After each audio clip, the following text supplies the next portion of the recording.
Good morning friends, मैं doctor शिशिर पटेल, आपका दोस्त, health guide, health motivation speaker.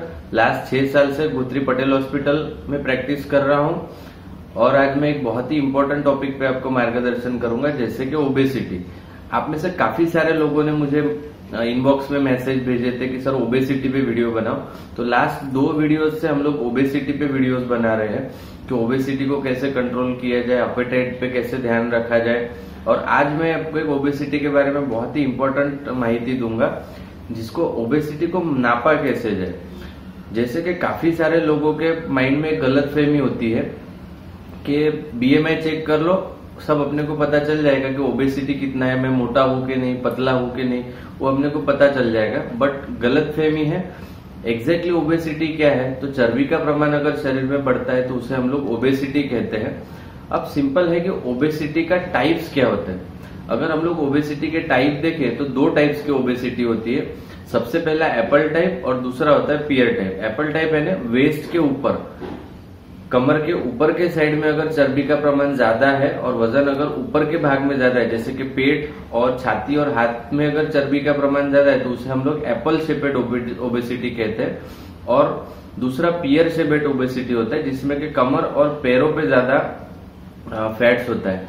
जैसे कि मैंने ये डायग्राम में दिखाया है, उसमें क्लियर आपको पता चलेगा कि मेल्स और फीमेल में एप्पल शेप और पियर शेप ओबेसिटी कैसे दिखती है। जैसे कि इसमें भी आपको क्लियर पता चलेगा कि एप्पल शेप में वेस्ट के ऊपर के भाग में, कमर के ऊपर के भाग में ज्यादा चर्बी होती है, और पियर शेप में, पियर टाइप के ओबेसिटी में कमर से नीचे के भाग में चर्बी का प्रमाण ज्यादा होता है। अब यह डायग्राम बताने का इंपॉर्टेंस क्या है? अगर आपने पहली डायग्राम बराबर समझी हो तो यह पेशेंट को एप्पल शेपेड ओबेसिटी है, क्योंकि कमर के ऊपर के भाग में, पेट में ज्यादा चर्बी है। इसे हम लोग स्पेशली सेंट्रल ओबेसिटी कहते हैं। सेंट्रल है पेट के भाग में जिसे ज्यादा चर्बी होती है, जिसका पेट बाहर होता है, उसे हम लोग सेंट्रल ओबेसिटी कहते हैं। हाथ, पैर और पेरिफेरल पार्ट्स में अगर ज्यादा चर्बी है तो उसे पेरिफेरल ओबेसिटी करते हैं। तो अभी इसका इंपॉर्टेंस क्या है, महत्व क्या है? हम एशियन पेशेंट, स्पेशली हम लोग भारतीय जो पेशेंट्स हैं, इन लोगों में ज्यादातर सेंट्रल ओबेसिटी पाई जाती है। उनके हाथ पैर पे इतनी चर्बी नहीं होती है कि जितनी पेट पे होती है। ज्यादातर पेशेंट का पेट बाहर आता है। काफी बार हम लोग सुनते कि वो पेशेंट का वेट नॉर्मल था, बीएमआई नॉर्मल था, एकदम पतला सा दिखता था, तो भी हार्ट अटैक आ गया। अगर आप केयरफुली बराबर देखो तो वह पेशेंट का पेट बाहर होता है, उसे सेंट्रल ओबेसिटी होती है। उसका बीएमआई नॉर्मल आएगा, क्योंकि पेरिफेरली इतने ज्यादा फैट्स नहीं है और मसल इतने नहीं है, इसलिए बीएमआई नॉर्मल आएगा। मगर वही पेशेंट का अगर waist hip ratio properly calculate किया जाए तो वह काफी ज्यादा था पेट के कारण, वह किसी ने चेक नहीं किया, इसीलिए उसको हार्ट अटैक आने के चांसेस बढ़ गए। तो हमेशा याद रखिए, इंडियन पेशेंट्स में सेंट्रल ओबेसिटी ज्यादा होती है। अब यह ओबेसिटी को कैसे नापा जाए उसके बारे में मार्गदर्शन करता हूं। सबसे पहला और इम्पोर्टेंट चीज होता है बीएमआई, बॉडी मास इंडेक्स। दूसरा होता है वेस्ट हिप रेशियो और तीसरा होता है हाइट इन सेंटीमीटर -100। इसमें सबसे इंपॉर्टेंट है वेस्ट हिप रेशियो हम इंडियन के लिए। दूसरा होता है बॉडी मास इंडेक्स, जिसका भी महत्व है। और तीसरा हाइट इन सेंटीमीटर -100, वो एक अप्रोक्सीमेट आपको आइडिया देगा, वह इतना एक्यूरेट मेजर नहीं होता है। तो सबसे पहले हम जानते हैं कि बीएमआई कैसे कैलकुलेट किया जाए। बीएमआई को कैलकुलेट करने के लिए आपका वजन किलोग्राम में चेक कीजिए, हाइट सेंटीमीटर में चेक, हाइट मीटर में चेक कीजिए, और हाइट जो है उसका स्क्वायर कर दीजिए। अब वेट इन किलोग्राम और हाइट इन मीटर का जो स्क्वायर का रेशियो निकलेगा, वह रेशियो को हम लोग बीएमआई कहते हैं।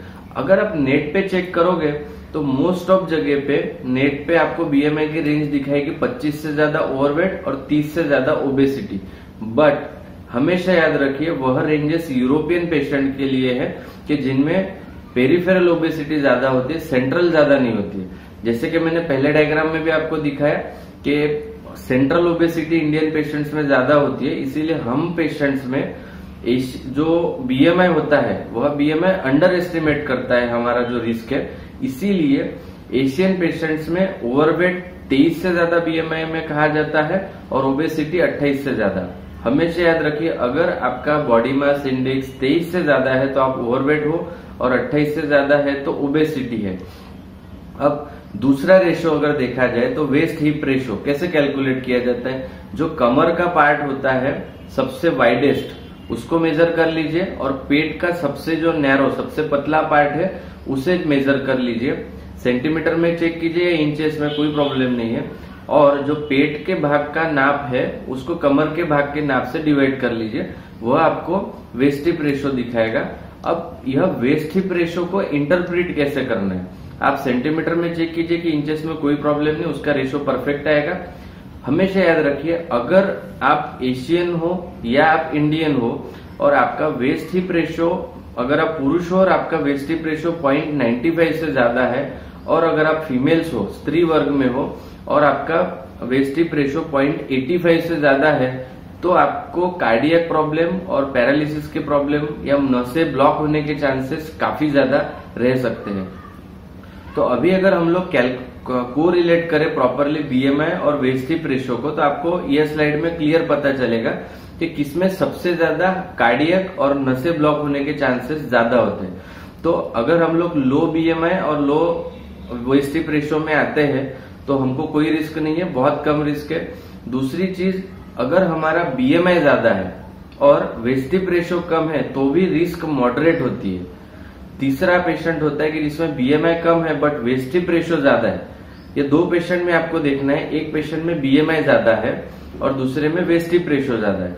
ठीक है, अगर बीएमआई ज्यादा है और वेस्ट हिप रेशो कम है, दैट मीन्स कि आपको पियर शेपेड ओबेसिटी है, पैरों पे ज्यादा चर्बी है, पेट पे नहीं है।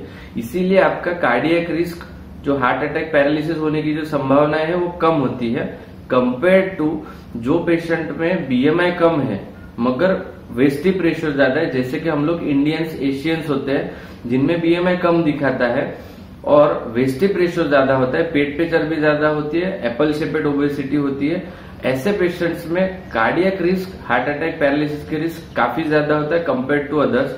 और लास्ट में अगर ये दोनों मेजर्स ज्यादा है, जैसे क्या है बीएमआई भी ज्यादा है और वेस्ट हिप रेशो भी ज्यादा है, तो हार्ट अटैक और पैरालिसिस और नसें ब्लॉक होने के चांसेस काफी ज्यादा होते हैं।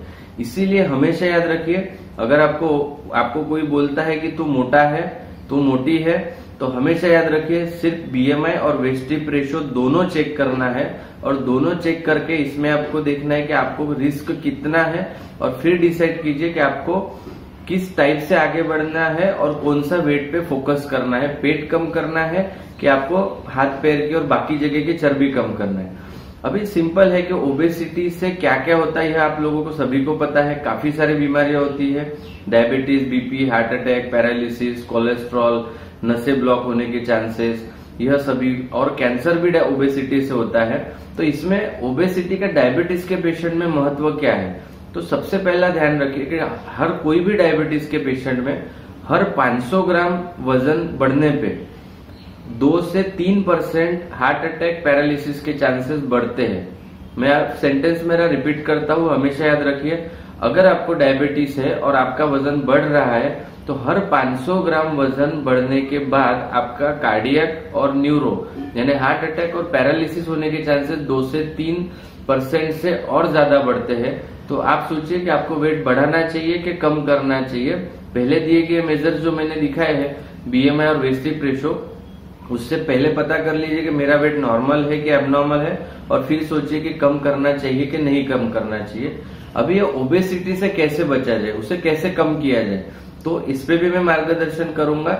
टाइम लिमिट के कारण मैं यह वीडियो में इतना सब कुछ आपको नहीं दे पाता हूँ, बट जो नेक्स्ट वीडियोस आएंगे उसमें ओबेसिटी यानी वजन को कैसे कम किया जाए बिना दवा खाए, सिर्फ एक्सरसाइज और डाइट से, उसके वीडियोस की सीरीज भी नेक्स्ट वीडियोस में आएंगी। और कंक्लूजन में मैं एक सिंपल एडवाइस दूंगा, हमेशा याद रखिए, बाहर से अगर आप पतले भी लगते हो, आपको कोई मोटा नहीं भी बोलता है, अगर आपका थोड़ा भी पेट बाहर है तो पहले वेस्ट हिप रेशो चेक कर लीजिए, क्योंकि इंडिया में हार्ट अटैक के चांसेस काफी ज्यादा हो चुके हैं, काफी ज्यादा बढ़ चुके हैं। और उसमें भी हम लोग ऐसा सोचते हैं कि हमारे हाथ पैर बारीक है, हमारा वजन बराबर है और पेट पे कभी ध्यान नहीं देते हैं। मगर हमेशा याद रखिए, पेट पे अगर चर्बी ज्यादा है, वेस्ट हिप रेशो ज्यादा है, तो आपके पेट के अंदर चर्बी ज्यादा है। पेट के अंदर की चर्बी का क्या महत्व है, जैसे कि लीवर, आपकी किडनी, अंदर के जो पेट के ऑर्गन्स हैं, आपके आंतरडे है, उसके आजू बाजू में जो चर्बी होती है वह इंटरनल ऑर्गन की विसरल फैट बोला जाता है। और वही विसरल फैट जो होता है वो ब्लड सर्कुलेशन में घूमते रहता है और आपकी नसें चोकअप करता है। इसीलिए हमेशा याद रखिए, अगर आपका पेट बड़ा है, सेंट्रल ओबेसिटी है, विसरल फैट आपके पेट में ज्यादा है, तो आपको हार्ट अटैक, पैरालिसिस आने के चांसेस ज्यादा है। इसीलिए अगर आप बाहर से पतले भी दिखते हो तो वेस्टिब रेशो कैलकुलेट कीजिए, और वेस्टिब रेशो ज्यादा है तो किसी भी डॉक्टर को कंसल्ट करके आपका वेट कम और पेट कम करने के लिए कुछ मेहनत कीजिए, कि जिससे आप यह रिस्क से बच सकते हो, जो कि 100% प्रिवेंटेबल है। अगर आपको मेरा वीडियो अच्छा लगता है तो मैक्सिमम लोगों तक शेयर करना ना भूलिए, क्योंकि आज की तारीख में इंडिया में 80% लोगों को ओबेसिटी है। आपके यह वीडियो शेयर करने से आप किसी को हार्ट अटैक, पैरालिसिस से बचा सकते हो। और अगर आपको मेरे वीडियो अच्छे लगते हैं तो लाइक करना ना भूलिए और चैनल को सब्सक्राइब कीजिए, जिसके द्वारा आपको जो भी नेक्स्ट वीडियोज आएंगे उसका नोटिफिकेशन मिलते रहेगा। जय हिंद, जय भारत।